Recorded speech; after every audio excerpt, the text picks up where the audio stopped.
au think tank Liberté et Prospective. Merci d'être là, nombreux ce soir. Bienvenue dans notre think tank, Monsieur Alain Sexig, membre du Conseil des sages de la laïcité. Votre conférence ce soir porte sur École, le cœur de la laïcité, 2 ans après l'assassinat de Samuel Paty. La laïcité s'est imposée aujourd'hui peu à peu dans le débat public, alors qu'elle n'a pas fait parler d'elle pendant près d'un siècle. Que s'est-il passé? Avant de vous transmettre le micro, permettez-moi de faire connaître à notre public votre parcours professionnel empreint d'une constance obstinée pour défendre les valeurs de la République française qui jalonnent inlassablement votre vie. Vous avez exercé le métier d'instituteur, puis successivement celui de directeur d'école et d'établissement spécialisé, d'inspecteur de l'éducation nationale, d'inspecteur d'académie à Paris, en étant référent académique pour la laïcité et responsable du CASNAR pour la scolarisation des jeunes migrants.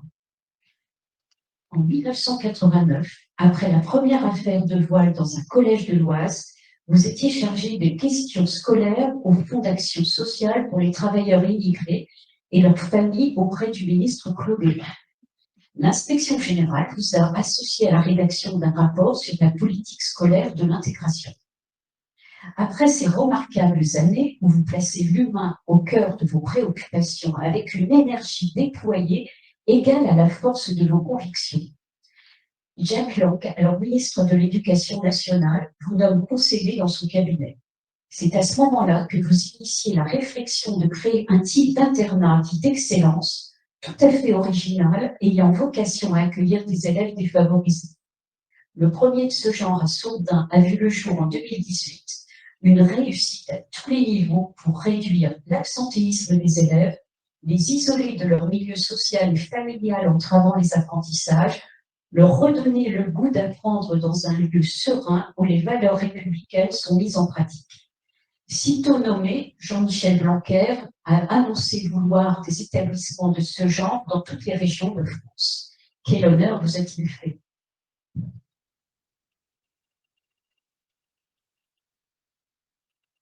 Au cours de cette même période, vous avez institué le comité de réflexion et de proposition sur la laïcité à l'école, manière de préfiguration 2 ans auparavant de la commission Stasi. Hors de nos frontières, vous avez animé des sessions de formation de cadres de l'éducation nationale au Gabon. En 2008, vous devenez directeur général adjoint du département d'Indre-et-Loire, chargé de l'éducation et de la culture, jusqu'à votre nomination fin 2010 à la mission laïcité au Haut Conseil à l'intégration créée par Michel Rocard. Membre du comité de rédaction de la revue Hommes et Migration, vous avez siégé au conseil d'orientation du Musée de l'Histoire et de l'Immigration de sa création en 2004 à 2007.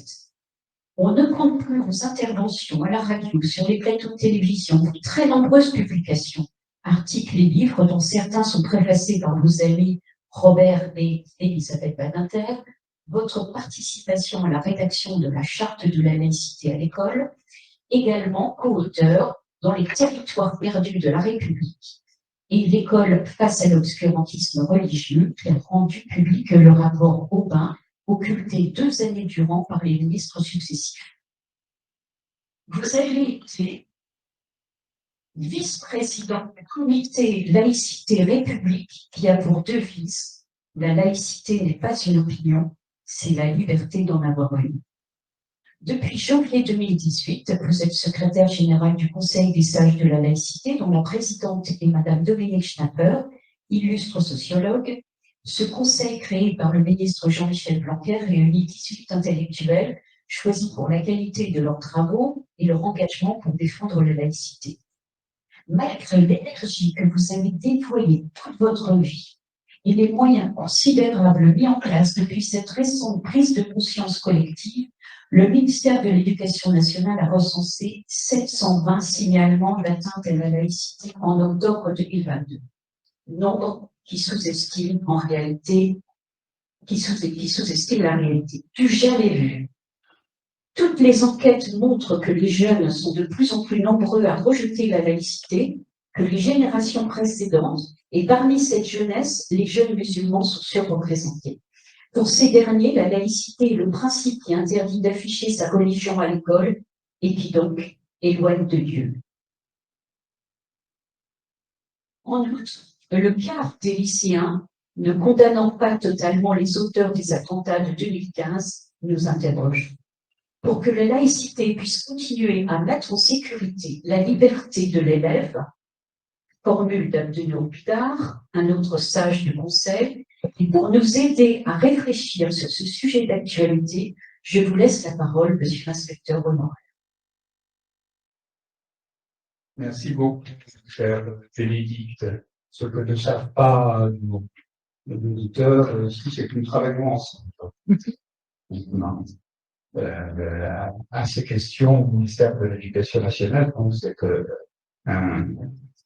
un double plaisir d'être à vos côtés ce soir. Alors, vous l'avez dit sur la fin de votre propos, je vous remercie encore une fois, ça portrait c'est vrai, à part les territoires perdus de la République, je les ai accompagnés, mais je n'ai pas participé, je n'ai pas tenu la plume. Vous avez dit à un moment donné, pourquoi en sommes-nous là, alors qu'il y a tellement de choses qui ont été dites, qui ont été faites. Je vais en parler, bien sûr, de tout ce qui a été fait. Je répondrai tout de suite que oui, beaucoup a été fait, mais souvent avec retard, souvent de manière décalée. Et alors que je rêve, moi, qu'on puisse anticiper les situations conflictuelles, donc outiller les personnels, en particulier d'éducation nationale, pour faire face à des situations de contestation de nos principes, eh bien, on attend que le problème soit sous nos yeux. Plus encore, on attend qu'il soit massif pour réagir. C'est un peu une constante de ce que j'ai observé depuis une trentaine d'années. D'abord, déjà, avec la première affaire de Bois en collège en 89. Et je vais y revenir sur tout ça, des choses à peu près d'une demi-heure. Si vous trouvez que c'est trop long, agitez les bras, voilà. Et puis, on s'adapte bien. Alors, dans notre pays, le lien entre l'école, la République et la laïcité est consubstantiel.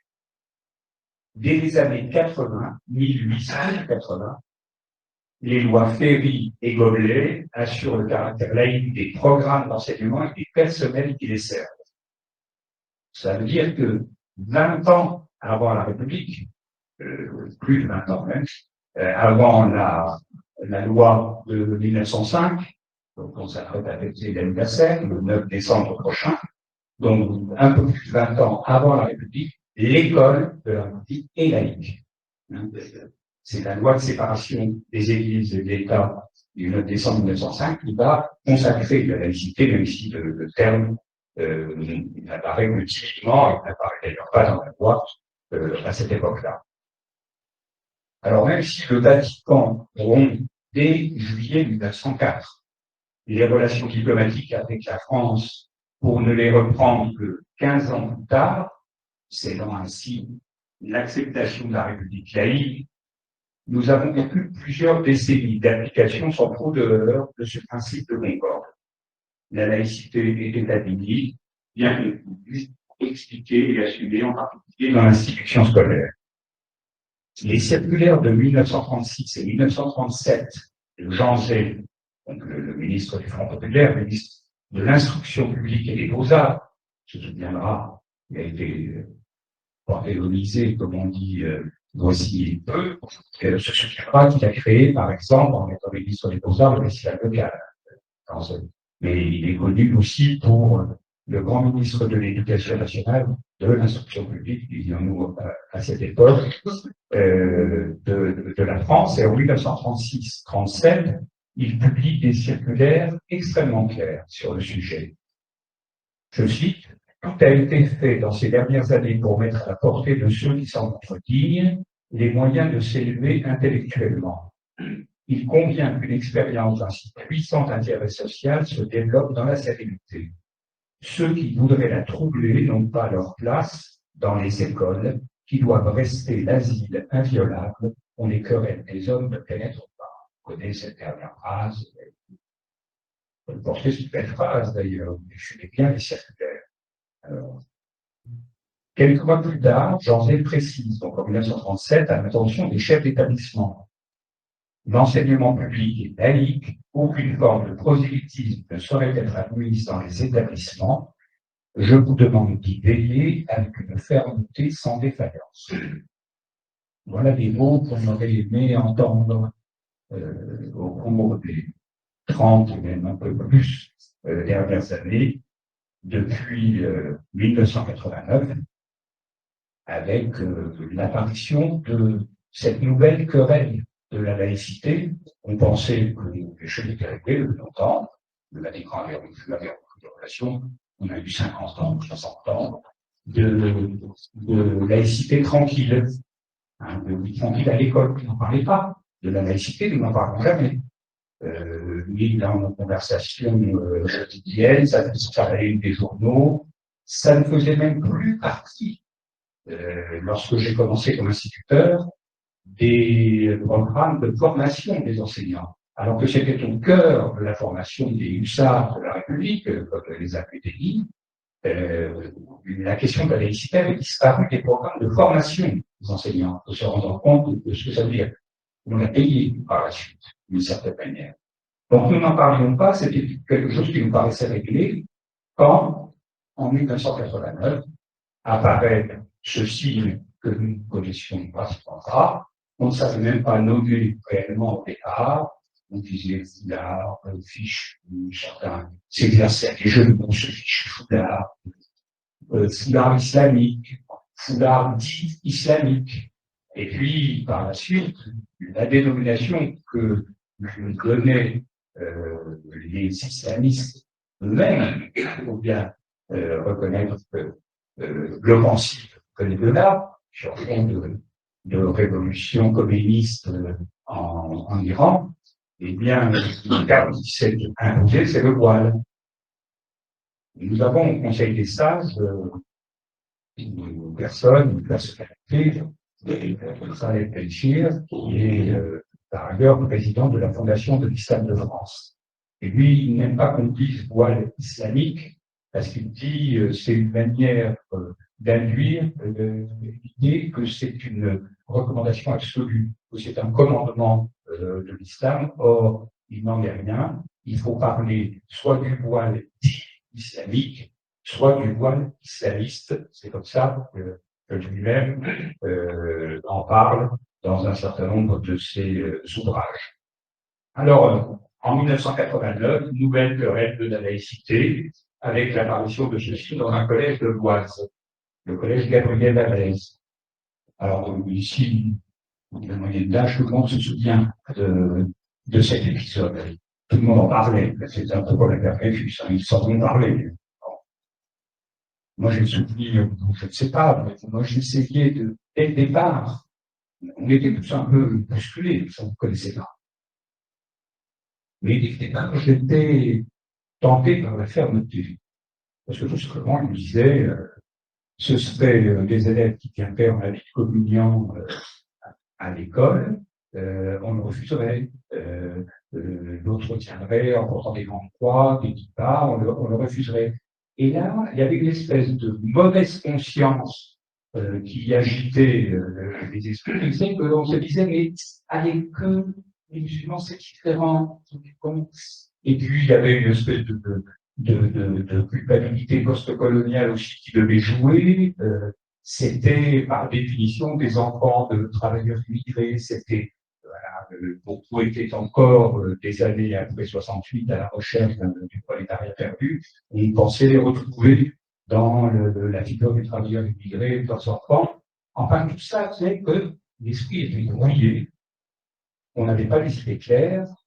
Avec quelques amis, nous essayions à l'époque d'avoir les idées claires. C'est là que se crée le comité laïcité république pour réagir face à ce qui allait rapidement dominer, c'est-à-dire une attitude au mieux passive, mais même compréhensive à l'égard de ces signes qu'on devait admettre.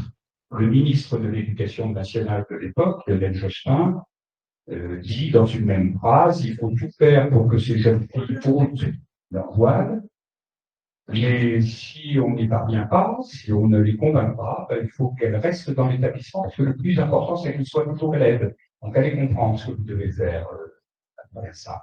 Et puis, il s'adresse au Conseil d'État, qui donne un avis, Michel Robichon, mais doit-on l'en blâmer? Moi, je n'étais pas content de cet avis, mais le Conseil d'État, il dit l'état du droit, si vous voulez. Donc, en réalité, c'était une décision politique qui devait intervenir à ce moment-là. C'était une affirmation politique de nos principes qui devait prévaloir sur une manifestation d'appartenance religieuse, politico-religieuse, ce que n'a pas su faire le ministre de l'Éducation à l'époque, et d'une certaine manière, nous en portons encore les conséquences aujourd'hui de ces atermoiements initiaux. Donc voilà, en 89, il se passe cela, et il faut se rendre compte de ce que ça va produire. Pendant 15 ans, dans les établissements scolaires, dans l'institution scolaire, régie par un certain nombre de principes, organisés autour de programmes, de statuts des personnels, c'est évoqué par Goblet et plein d'autres, eh bien, on va avoir une application du principe de laïcité totalement différente et même antagonique d'un établissement à un autre. Ça va durer 15 ans, ce on pouvait ironiser jadis sur le fait que cette institution était un mammouth. Certains disaient, on la comparer à l'armée rouge. Hein, on veut voir qu'une seule tête, on marchait tous suivant le même principe. On pouvait très très longtemps. Le ministre de l'Éducation nationale récemment s'est un peu une épingle d'appui en évoquant cette phrase qu'on attribue à un ministre de l'instruction publique du Second Empire, il disait au Conseil des ministres, il sortait sa montre à coucher, il disait il est 11 heures, les écoliers de France franchissent les Alpes. Voilà, on avait un système unifié et ordonné suivant un certain nombre de principes. Tout ça dans l'éclat en 89, et on a une application du même principe de laïcité par les mêmes fonctionnaires d'État de manière extrêmement différente et même divergente. Dans tel établissement, le chef de l'établissement dit « Moi, je ne veux pas de ces signes, je ne veux pas les voir en établissement. » Et dans un autre voisin de 500 mètres, le chef de l'établissement pourrait dire « Effectivement, moi, j'accepte le signe, il n'y a pas de problème. » Oui, mais dans les deux cas, ça produisait du conflit. Dans les deux cas. Ceux qui étaient contre le oui de manifester, chez les professeurs, chez les élèves, chez les élèves, et inversement. Enfin, vous avez vécu cette période, ça a duré une quinzaine d'années, et il a fallu la création de la commission Stasi, voulue par le président de la République d'alors, Jacques Chirac, qui avait confié la direction, la coordination de cette commission à son ami Bernard Stasi, pour que, enfin, on puisse mettre un coup d'arrêt au développement, à la prolifération, même pourrait-on dire, de ces signes d'appartenance religieuse dans les établissements scolaires. Et donc, une loi vient ponctuer les travaux de la commission Stasi. C'était la première proposition de la commission Stasi. Il y en a eu d'autres éventuellement, je comprendrai. Et donc, on adopte une loi d'interdiction des signes et tenues manifestant une appartenance religieuse dans les écoles, collèges et lycées publics. Simple à voir, c'est tout. Qui a été reprise par la suite, bien sûr, dans le Code de l'éducation. Et alors tout ça parce qu'on n'a pas su faire, je vous le disais, en 89. Un tout petit retour en arrière, parce que cette situation, on l'a connue dans l'éducation nationale quelques années auparavant. 4 ans auparavant, en 1985, à la rentrée 1985, septembre, peut-être début octobre, si vous dire sont peut-être précis à ce point, dans un collège de l'Académie de Créteil, un collège de Créteil, de la ville de Créteil, collège Pasteur de Créteil, donc c'était pas Creil, c'était Créteil, le 85. Deux collégiennes se présentent, en portant aussi, encore leur séquence. Et là, la réaction des personnels de l'établissement est immédiate et unanime, quelle que soit leur tendance, quelle que soit la nature de leur bulletin de vote, syndiqués, non syndiqués, comme on disait à l'époque, tous, de manière unanime, disent ceci n'a pas le droit de citer dans notre établissement. Pas possible. La principale du collège dit bon, à ce moment-là, il faut qu'on ajoute un élément à notre règlement intérieur, rajoute un point précis interdisant ces signes. Alors elle s'allume, elle écrit à l'inspecteur d'académie. Elle dit, monsieur Chaval, voilà, autorisez-vous à ajouter cet article à notre règlement intérieur. En gros, c'est ce que va dire la loi en 2004, 20 ans plus tard, pratiquement. Là, on est en 1985. Dit d'interdiction de signes qui manifestent l'importance religieuse. L'inspecteur d'académie dit, là, c'est délicat comme affaire, je préfère en référer au recteur. Le recteur, lui, problème sensible, je vais appeler le cabinet du ministre. Enfin, je vois qu'il y a des hochements de tête dans la salle de la part de collègues, ils savent de quoi je parle. Ça se passe comme ça dans certaines institutions, mais dans d'autres aussi, Mais là, écoutez bien, record du monde, la principale reçoit la réponse du cabinet du ministre, tout juste un mois et demi après avoir écrit. Je peux vous assurer que ça, c'est un record. Et la réponse du ministre d'alors, Jean Chrétien, dit oui, bien entendu, vous pouvez inscrire cet article à votre règlement intérieur. Et voilà. Et c'est souligné de 2 traits par le recteur même, j'ai plaisir à vous transmettre, etc. Personne, jamais, n'a entendu parler d'un problème de voile au collège Pasteur de Créteil en 1985. Le problème a été révélé rapidement des personnes qui simplement partageaient en commun des valeurs, des principes, y croyaient, le faisaient appliquer sans tarder dès que le problème apparaissait. On n'en a pas trop pas. 4 ans plus tard, 89 à Créteil, c'est autre chose, et ça donne cet état de confusion qui va perdurer pendant une quinzaine d'années jusqu'au vote de la loi de 2004. Et puis, une loi, on le sait, ça règle des problèmes, mais ça ne peut pas tout régler. Et il fallait prévoir de l'accompagnement aussi des personnels de l'éducation nationale, si bien que les ministres d'alors, faut suivre, parce que les ministres changent beaucoup à cette période-là. En 2003, l'année scolaire 2003-2004, les ministres Xavier Darros et Luc Ferry demandent à l'inspection générale de l'éducation nationale un rapport sur la manière dont le principe de laïcité pouvait être contesté dans certains établissements, et surtout, ils insistent sur le fait de savoir si les établissements peuvent mettre en place des actions de nature à montrer un visage positif de la laïcité et à contrer ces atteintes. Donc l'inspection générale fait à ce moment-là sévère, ça a été réuni des inspecteurs généraux d'obédience diverses. On savait qu'un tel avait travaillé dans un cabinet d'un ministre de droite, qu'une autre avait travaillé dans le cabinet d'un ministre de gauche. On les met ensemble, puis on a dit, vous allez travailler, vous allez nous produire un rapport. Ils sont une douzaine d'inspecteurs généraux, emmenés par l'un d'entre eux, son nom est connu maintenant, Jean-Pierre Aubin. Son rapport est devenu le rapport plus le rapport Aubin. Ils commencent leur enquête en novembre 2003. Après, ils se mettent d'accord sur un protocole de questions à poser au personnel qu'ils vont rencontrer. Ils vont dans près d'une trentaine de départements. Donc, évidemment, c'est pas une enquête exhaustive avec des échantillons représentatifs. On a quand même une trentaine de départements. Il y a beaucoup de personnel dans des collèges, dans des lycées, des circonscriptions de la sélection primaire. Ils partent sans préjugés, en réalité. Et quand ils reviennent de leur périple, les uns des autres, ils confrontent ce qu'ils ont observé, le constat est sans appel. Il y a des atteintes au principe de laïcité, et à nos valeurs, qui vont bien au-delà de la seule question des signes d'appartenance. On est en 2003-2004, le vote de la loi n'a pas eu lieu. 15 mars 2004, je rappelle. Encore, le vote a-t-il eu lieu le 15 mars 2004, en prévoyant une application de la loi dès la rentrée suivante. Ça a été immédiat.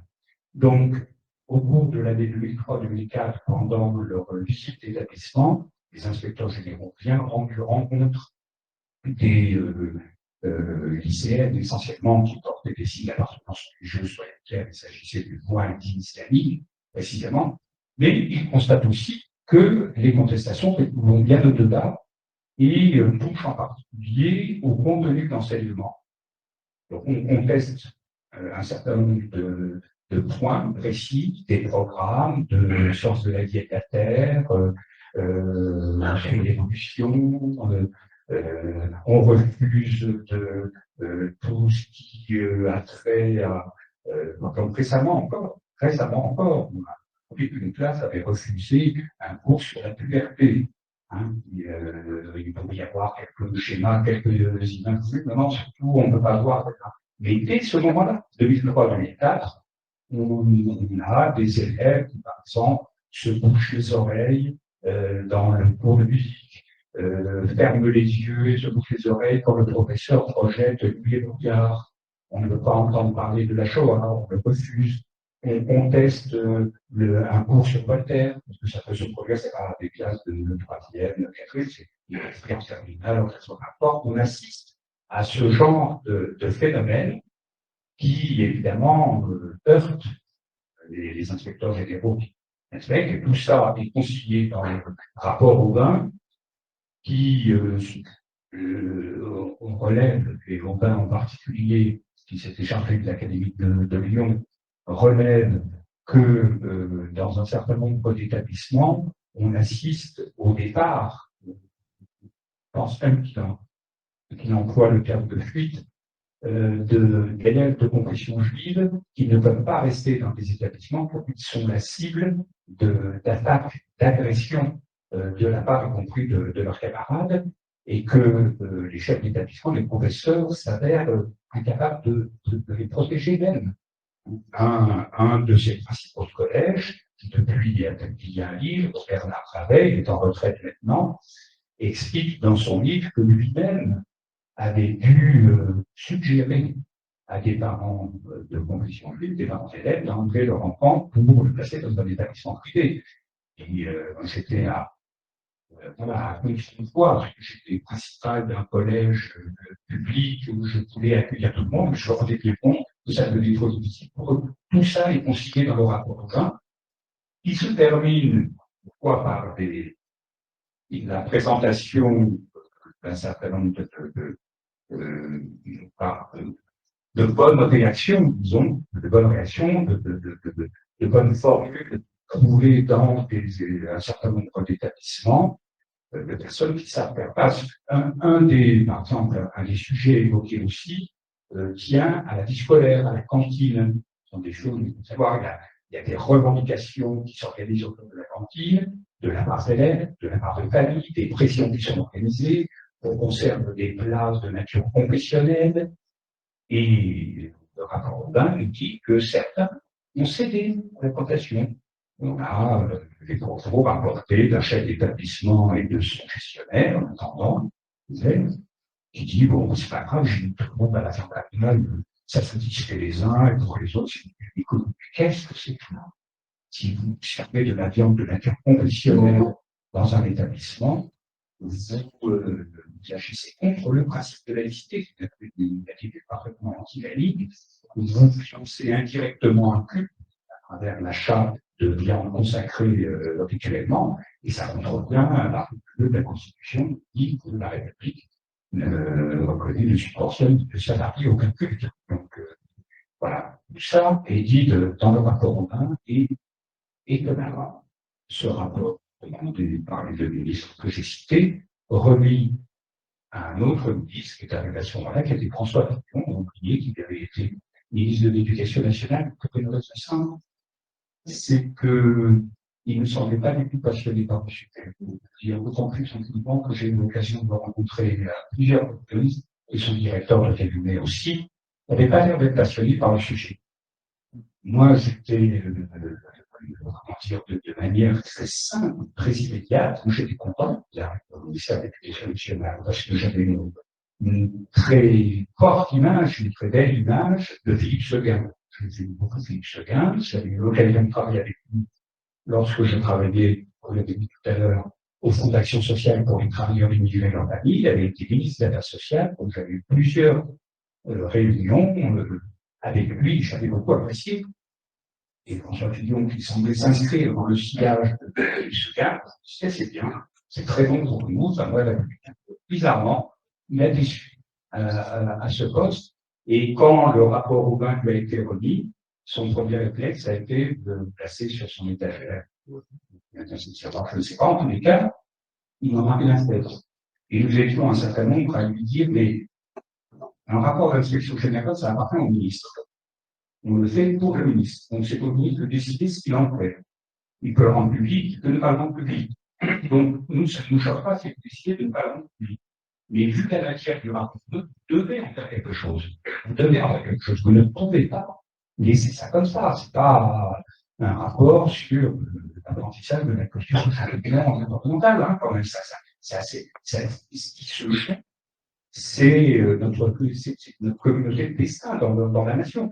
Les derniers mots du rapport Aubin sont très éloquents. Là, il dit sur un sujet qui touche à la concorde civile et à l'unité nationale, il est des qualités qu'on devrait cultiver, mettre en avant auprès de nos personnels, ce sont la lucidité et le courage. Ce sont les deux derniers mots du rapport Aubin. Lucidité et courage, fermeté sans défaillance, comme disait Jean Zay en 36-37, on n'aura pas la couleur en 2003. Voilà. Donc, c'est même pas une question d'option politique, c'est une question de. En 89, avec Jospin, on a ça.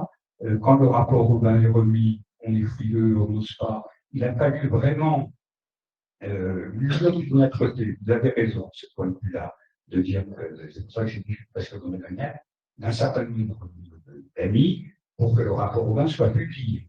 Donc, nous l'avons publié sous cette forme-là. L'école passe à l'obscurantisme religieux. 20 personnalités commentent un rapport choc de l'éducation nationale. Bon, ça, c'est l'éditeur qui a mis un rapport choc. Et nous l'avons publié sous cette forme-là. Moi, j'étais déjà inspecteur de l'éducation nationale, je m'attendais à me faire taper sur les doigts. J'ai eu plein de collègues qui m'ont dit bravo, t'as bien fait, etc. Voilà. Mais pourquoi l'institution, à son plus haut, votre représentation n'a pas le courage de dire, on met ça sur la table, et on voit collectivement comment on peut agir contre ça. Voilà. Donc, c'est pour ça que je dis, ça transcende les courants. Donc, je vais essayer d'aller vite aussi pour rappeler ce qui s'est fait depuis. Il y a beaucoup de choses, effectivement, vous l'avez dit. On a parlé de la charte de la laïcité à l'école. C'est vrai que ça, c'était avec le ministre Vincent Pétion. C'est une question dont nous avions déjà parlé au moment où nous avons mis en place un groupe de travail sur la laïcité au ministère de l'Éducation nationale en 2002, l'année scolaire 2001-2002. Avec langue, justement, et c'était une manière de préfiguration de la commission statique. C'est vrai, il y avait plusieurs membres qui vont se retrouver après à la commission statique. Donc, la charte de la laïcité à l'école et d'autres initiatives aussi ont vu le jour. Et dernièrement, avec Jean-Michel Blanquer, la création de ce conseil des sages de la laïcité, j'appartiens en effet, présidé par Dominique Schneider. Bon, avec le conseil des sages, on ne se rend pas pour ce qu'on n'est pas. C'est un terme, c'est dit comme ça.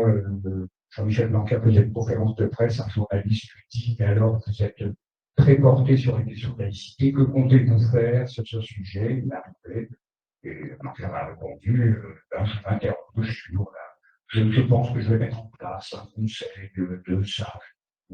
Voilà, chercher ces mots et le mot rester. Alors, nous travaillons actuellement à produire des outils pour, de réflexion et de formation pour les enseignants et pour les chefs d'établissement particuliers. Nous mettons sur pied, nous intervenons dans le cadre de sessions de formation. J'en arrive là tout à l'heure. Nous avions la 7e journée d'une formation nationale d'un peu plus de 1000 formateurs internationaux dans toutes les académies sur les questions de laïcité, ça n'est pas rien. Donc, voilà, il y a quelque chose d'ambitieux qui a été lancé, qui continue aujourd'hui. Le changement de ministre, le ministre est intervenu tout à l'heure pour dire qu'il s'inscrivait dans la continuité. On était heureux d'entendre ces mots du ministre. Nous avons édité un certain nombre de choses. Je ne sais pas, il doit y avoir par ici le guide républicain quelque part. On a rédigé ce qu'on a appelé un TADEMECOM. Bon, voilà, tout le monde sait ce que c'est. TADEMECOM de la laïcité à l'école, où on essaie de répondre le plus précisément possible aux situations conflictuelles qui peuvent se présenter ici ou là. Des élèves qui contestent, par exemple, ça arrive assez fréquemment. Un professeur d'histoire qui prévoit d'aller visiter un édifice religieux, je sais pas moi, la cathédrale de Reims, je ne sais quoi, parce que Notre-Dame de Paris, pour l'instant, on attend. Mais, et puis des élèves arrivés dans Paris qui disent je ne rentre pas, c'est pas ma religion, c'est pas possible, vous imaginez. Bon, qu'est-ce qu'on fait quand on est professeur? On a responsabilité de la classe, on les laisse à l'extérieur, les élèves sans surveillance, on annule la sortie, on rentre, mais pourquoi on va priver les autres à cause de ces deux-là? Voilà. Donc, l'idée, toujours, et nous le disons dans le cadre de l'école, d'anticiper sur les situations. On doit dire les choses. Oui, on va quitter, on fait un mot par an pour expliquer, on va voir ci, on va voir ça. Et puis on explique qu'on n'y va évidemment pas pour prier, c'est un catéchisme, là. On y va pour voir la réalisation du génie humain, hein, dans ce cadre-là aussi, des belles choses. Et puis l'histoire de la religion, ça fait partie de nos conduites de saluement. Ce sont on les visite comme lieu et comme sujet culturel, bien entendu, et pas du tout avec une approche culturelle. Hein. Donc nous avons réalisé tous ces documents. Alors c'est vrai qu'on peut avoir l'impression qu'on a fait beaucoup, mais que c'est de des analyses qu'on n'y arrive pas, qu'on ne sait pas comment apprendre. Ne croyez pas, quelquefois, il m'arrive d'être absolument découragé. Et je suis tenté de dire, comme Marguerite Duras, que le monde allait s'arrêter. Vous voyez, et qu'on se reprend. Parce que tous les jours, il y a quelque chose quand même qui vient contrebalancer notre prestige. Vous trouvez tout d'un coup, là, il y a peu de temps, j'étais avec des élèves de première, deux classes de première, qui avaient bien préparé la séance sur la laïcité avec leur professeur. Je pose une question intéressante, ils ne pouvaient pas être d'accord avec lui, mais l'échange était de bonne aloi, était de bonne tenue, des bons arguments échangés, on écoutait l'autre, on pouvait se laisser convaincre, etc. Voilà. Donc, là, je suis parti avec de l'espoir après ça. Mais bon, tous les jours, il y a un livre que je vous recommande, qui est sorti il y a peu de temps, il y a deux livres que je vous recommande, écrits par des professeurs. Alors, le premier, c'est celui-ci. Ça s'intitule Ces petits renoncements qui tuent. Ces petits renoncements. C'est écrit par un professeur, et c'est le cri d'alarme d'un professeur contraint à l'anonymat, professeur, on ne le connaît pas. Et le livre est écrit avec le concours d'une journaliste, grand reporter à France Télévisions, qui s'appelle Karine Azzopardi, et qui a connu un drame dans sa vie, puisque son mari est mort au Bataclan. Donc je pense que c'est aussi comme ça que se sont rencontrés avec ce professeur, qui commence à parler de ce qui s'est passé. Alors c'est très très intéressant parce qu'il note quasiment au jour le jour ce qu'il voit, ce qu'il entend dans son établissement, et puis il ne prononce pas, mais tous les jours devant ses élèves. J'avais relevé un extrait, évidemment, je ne vais pas retrouver le moment de vous le dire, et je voulais vous lire.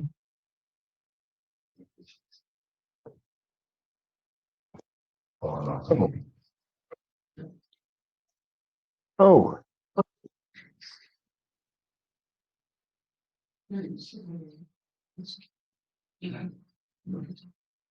Hélène?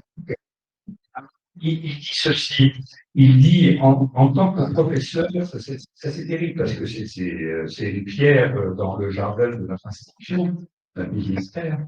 Et en tant que professeur, on se sent abandonné alors qu'on est au cœur de ce qui est en train de se passer. Cette diffusion de l'islamisme subreptice dans les esprits, l'obscurantisme et le retour du religieux qui imprègne beaucoup de mes élèves au quotidien, qui se traduisent dans leur prise de parole, dans leurs attitudes, sur le résultat de la percée à l'extérieur du lycée, dans les quartiers, dans les familles de l'idéologie islamiste, celle des frères musulmans ou des militants salafistes. On a l'impression que les syndicats et l'administration, en ne voyant pas le phénomène, en ne voulant pas le voir, ont capitulé. La plupart des syndicats de l'éducation nationale se battent contre les idées d'extrême droite, mais ils ne s'opposent pas à ce nouveau fascisme de l'islamisme. Donc c'est un réquisitoire sans appel. Moi, j'essaie, avec d'autres, avec le Conseil des sages, évidemment, d'être aux côtés de ces professeurs, de leur dire, vous n'êtes pas seuls, vous n'êtes pas seuls, nous sommes là, mais je pense que nous commençons à être entendus, je pense pouvoir le dire aujourd'hui au ministère. Il y a une circulaire qui vient de sortir, qui est parue au bulletin officiel, qui encourage non seulement à faire des signalements, vous savez qu'on a aujourd'hui, en matière de signalement d'atteinte à la laïcité dans les établissements, on a des chiffres records, c'est-à-dire qu'entre septembre et octobre, on est à plus d'1 millier de signalements, ce qui encore ne recouvre pas toute la réalité, parce qu'il y a des problèmes qui peuvent exister mais qui ne sont pas signalés. Là, on a 1 millier de signalements, alors que sur toute l'année scolaire dernière, on en avait 2100. Vous voyez, là, sur 2 mois, on en a mis, et ça n'est pas fini. Bon, je pense qu'on a pris la mesure des problèmes, la gravité de la situation, avec des professeurs qui s'autocensurent eux-mêmes, qui n'osent plus aborder cette fin du programme, par exemple, qui évitent de le faire. Bon. Et même 2 ans après l'assassinat de Samuel Paty, c'est le titre de notre conférence ce soir, même 2 ans après l'assassinat, on a une situation qui est très problématique et très préoccupante. Donc, on en a encore, je pense, pour un moment, mais je veux voir dans ce qui se fait, je veux parler de cette formation des 1000 et quelques formateurs, mais c'est 130 000 professeurs à peu près qui ont été touchés par des sessions de formation sur la laïcité, et à terme, sur les 3 ans qui viennent, c'est 1 million de fonctionnaires de l'éducation nationale que nous ambitionnons de toucher sur ces questions. Donc, chacun ait eu à minima une journée de formation sur les questions de laïcité. Si ça ne peut pas suffire, c'est au moins un commencement, et qui nous permet aussi de dire que l'institution entend réagir par rapport à ces questions. Le second livre que je voulais vous présenter, c'est celui de mon collègue et ami Yanis Roder, qui est secrétaire général adjoint du Conseil des sages de la laïcité. Son s'intitule La jeunesse française, l'école et la République. Vous avez peut-être eu l'occasion de l'entendre, de le voir. Il a fait beaucoup de plateaux de radio ou de télé ces derniers temps. Et bon, il sait de quoi il parle. Il faisait partie des rédacteurs des territoires perdus de la République en 2002. Et il est toujours professeur en collège de zone d'éducation prioritaire à Saint-Denis, professeur d'histoire-géographie, alors il est à mi-temps au Conseil des sages. Mais bon, voilà, il a toujours cette pratique, il y tient, quelqu'un de très courageux. Et je sais pas, j'ai pu dépasser mon temps de parole déjà. Je voulais vous donner une phrase pour conclure. Voilà, parce que évidemment, je n'ai absolument pas suivi le texte, voir, mais vous livrez un.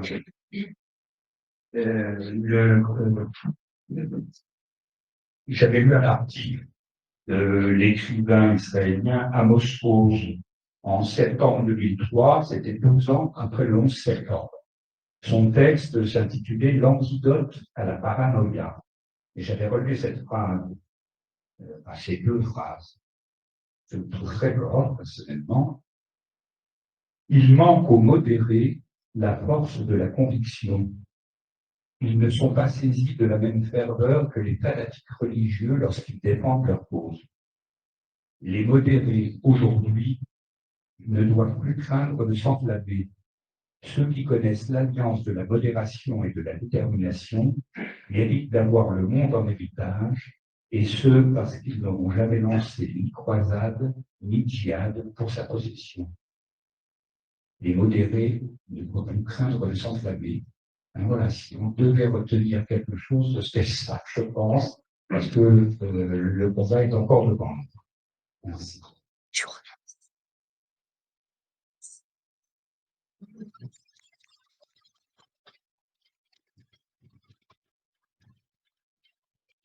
Merci, Monsieur Alain-Sexil. Nous allons donc passer aux questions.